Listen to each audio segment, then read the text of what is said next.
Good morning. I'm never sure if I've got the camera set quite right. It might be too high, too low. I don't know. I'm not going to be doing Roaring Spring videos every day. I don't think. I'm sure I'm not. But anyway, I'm going on a little bit because I've got more information. Yesterday now, this was not the day before. This was yesterday. I got on the phone and I made some calls. I decided I want to try to find out what's going on at the former Appvion paper mill site. They're getting it cleaned up very fast now. What's going to happen? And I really wanted to get some input into what they do, if possible, if anyone would even listen to me. And I was worried that something big and horrible was going to happen before I could even get any input in there. I didn't know. I'd heard landfill mentioned in one of the places I looked. It was really about 2 years ago. Is the last public meeting I think there was. But so anyway, I did some asking, and when I was at the Hollidaysburg courthouse, Grant Wills, he didn't know either. Nobody seems to know, but he did give me a name, and it's Roaring Spring Park LLC, and an address, 1654 King Street, Enfield, Connecticut, 06082. Well, Connecticut, he said, well, yeah, that's as far as he knew, that was the owner. This is beyond his domain, but he was just helping me out, just trying to get me an address or a contact. Well, I know earlier I'd come across the name Dave Muslin, I don't know, Big Shoulders Capital. I haven't pursued that, I don't know. But I think owners have passed from one to the other. And then I ended up getting the names from just on the public record. Steve McKnight, I think he was the one that it was 2 years ago that he gave a little presentation. CEO of Altoona Blair County Development Corporation, affiliate of Blair County Alliance for Business and Economic Growth. I got that name. Haven't pursued that either yet.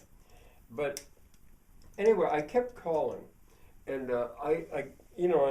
online I found I thought, why don't I try the Planning Commission?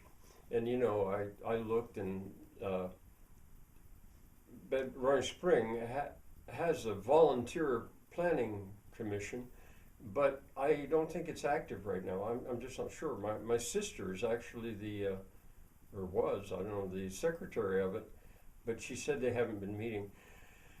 So I did call the borough, but I didn't get an answer right away. I don't know.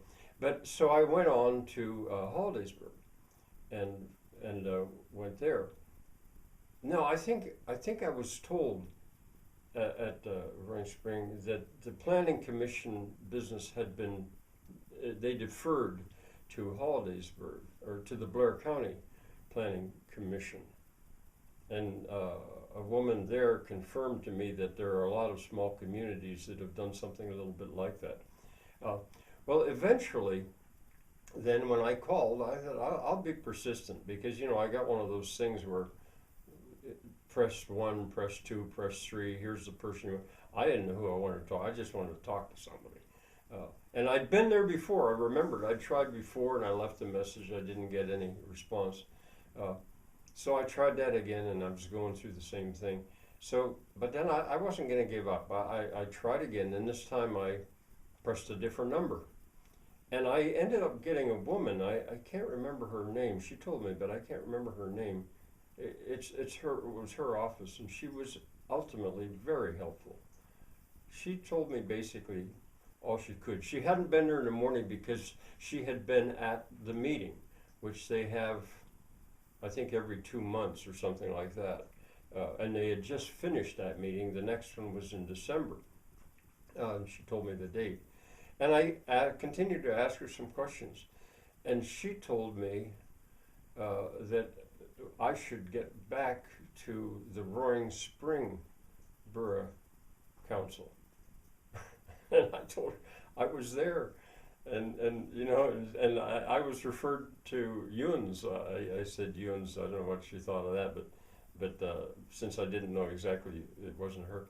But anyway, she tried to help me a little bit more, and she explained the process. She said that I still needed to get back to the Roaring Spring Borough Council, and for them in Hollidaysburg to do anything, there would have to be something submitted in writing from the Roaring Spring Borough Council, and it by the next meeting, which was December, and and so I thanked her, and we talked a little bit more. I found out a lot. I mean, I remember telling her, boy, this sounds like a slow process.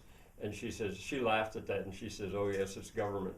But I came away comforted that they're not going to rip into doing something there before public comment, public criticism. It's going to have, whatever's done there is going to have to go through her planning commission.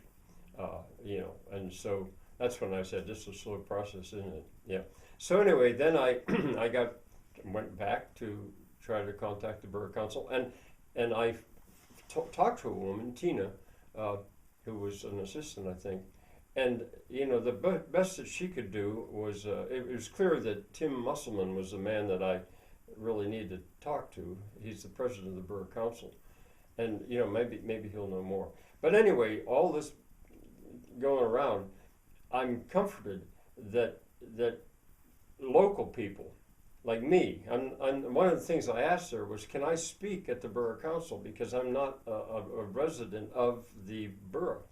My sister is and all that, but Tina told me, yes, yeah, you can speak. You just have to fill out the form, but you don't have to be a resident there to speak. And that conflicted with something I'd heard before. So next 2 Mondays away, I'll be there, and I'll have a chance to make my public statement at the beginning. But before that, I'm sure I'm going to have a lot more to learn and probably to teach about Roaring Spring, and now especially the Papermill site. As a matter of fact, I'm going to make a second video today, at least one more, and I'll tell you some of what I'm thinking about that Papermill site. I may as well, because I want to make sure the ideas are out there. Bye for now.